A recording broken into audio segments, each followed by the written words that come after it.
шмат карыснай цікавай інфармацыі пра нас саміх жа, пра нас беларусаў, пра нашу традыцыю парядак.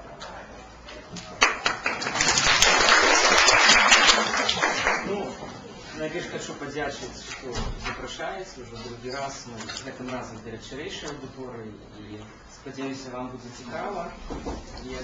Наша сустрэча пройдзе, скажем, з узаемнай карысцю.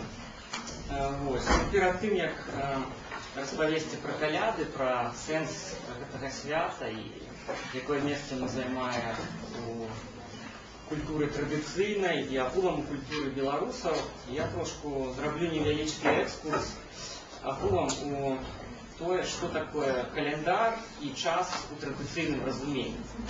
То бок мы прызвычаіліся, што святы, гэта нейкі час вольны ад працы. Калі мы цалкам гэты час прысвячаем сабе, хто займаецца сваімі справамі, альбо нічога не робіць. І гэткае разуменне свята, яно не было ўласцівае для традыцыі нашай. Таму што рускае слово «праздник», то есть праздное баўленне часу, без заняткаў, без працы, это мае адзін сэнс. І сёння нашыя святы — гэта пераважна празднікі.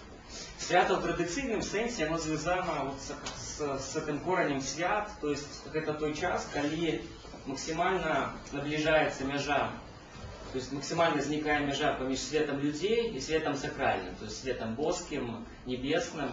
І гэты час істотны тым, што людзі могуць камунікаваць альбо са сваімі продкамі, са святымі, то есть яны вучацца, скажем, той мудрасці, якую даюць продкі, даюць, скажем, боги, Бог. И что такое агулам гэтае камунікаванне? То есть камунікаванне гэта адбываецца посредством, скажем, ритуал. Ритуал — это пэўная мова, символичная мова, вельмі складаная символичная мова, где задзейнічана и слово, и музыка, и дзеянне, и розныя знаки. То есть ритуал — это, мабыць, самое складанае дасягненне чалавечай культуры, калі у адным дзеянні, у музыцы спалучаецца все. То есть это способ коммуникации паміж людьми и неким сакральным светом. Трэба адзначыць, что у традыцыі агулам час уяўляўся троху іначай, чым мы сёння уяўляем. Бо чалавек традыцыйнай культуры, ён мысліць цыклічна. І год — гэта пэўны прамежак часу, напрацю якога адбываюцца святы, пэўныя падзеі, то есть звязаныя альбо з працай, альбо з традыцыйнымі заняткамі чалавека. І гэтая праца таксама размежаваная пэўнымі святочнымі перыядамі. Навошта гэта робіцца і для чаго гэта все гэтыя дзеянні, рытуалы, святы і традыцыі існавалі? Рэч у тым, што чалавек традыцыйны уяўляў сябе не проста адзінка, якая прыйшла ў гэты свет і абсолютно нікому нічога не вінная, яна цалкам сабе належыць і дбае выключна пра сябе. Раней людзі ўяўлялі, што кожны чалавек, як і грамада, як народ, этнас, гэта частка пэўнага вялікага цэлага, то есть што старажытныя грэкі называлі космосом, альбо мы можем назваць сусветом. Причем гэты сусвет — это не только зоркі, и планеты, это все, что нас оточает, это все, что вокруг нас спрадкавана, у чым мы живем. И вот стасунки паміж чалавекам и космосом будаваліся на, скажем, основе взаимной павагі. Человек для того, как не порушать пэўныя правила, для того, как космос захоўваў свою целостность, органичность, структурность, человек повинен дбать про это. А як дбае? И он паўтарае тое, что рабілі, скажем, боги ці Бог на самым пачатку, калі гэты космос стваралі. Ён паўтарае тыя дзеянні для того, каб шторазу космос аднаўляўся.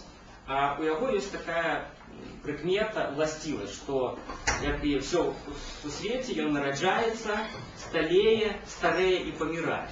І вось калі мы возьмем год, гадавы цыкл, які адпавядае сонечнаму цыклу вялікаму, то есть 365 дзён, это значит, что на протягу этого периода отбывается нараджение сусвету, то есть он развивается, стареет и врешті помирает для того, как народиться снова. И вот эта цикличность, повторение певных деяний, певных слов у певный час, все покликано было для того, как космос не зник кончатково, он не стал хаосом, и утворился у, скажем, то есть этот цикл завершился поспехово, и космос народился снова.